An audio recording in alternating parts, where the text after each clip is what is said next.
Hey guys, so I just want to make another video, another soul winning tip video about explaining the difference between one-time faith versus everyday faith.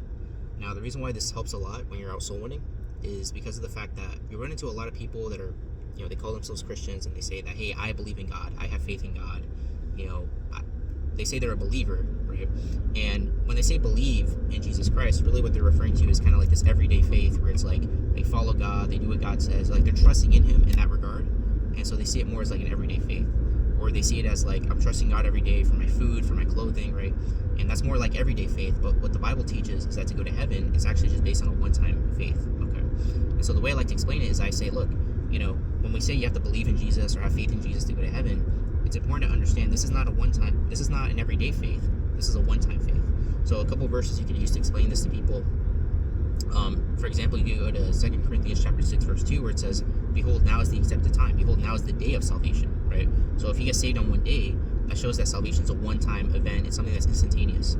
You could also go to 1 John 5:1, where it says, whosoever believeth that Jesus is the Christ is born of God. And you explain to people that, look, birth, to get born into your family one time, that's a one-time event. You don't have to get born every day. You only have to get born once. And in the same way, you have to only get saved one time. So if you only have to get saved one time, it's a one-time instantaneous event.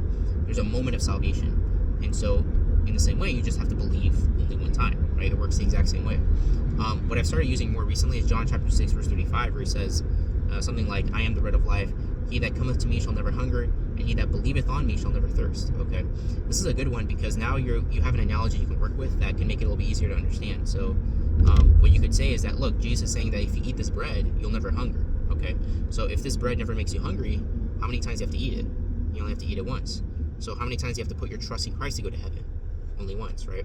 And so just using that kind of analogy, or just explaining in general the idea of one-time faith, it really helps people like understand like what exactly do we mean when we say believe, have faith in Jesus, trust in Jesus. It's not an everyday trust, it's not an everyday faith, it's a one-time trust, it's a one-time faith. And once they get that, I think what it helps with a lot of people is that it'll help them, it'll kind of preemptively deal with the issue of like what if I stop believing? Sometimes you ask people that question, or they ask you that question, but if you cover the idea of one-time faith, I think that's going to make sure that objection most likely is not going to come up, that they understand it's a one-time event, one-time faith, and whether they think they can stop believing or not, they understand that believing to go to heaven is just a one-time event anyway, and of course they have to believe that they can never lose their salvation as well. So just make sure they believe that as well. But I'm just saying that just for this video, make sure to explain to them that it's a one-time faith, it's not an everyday faith, and there's a couple ways you can explain it to them.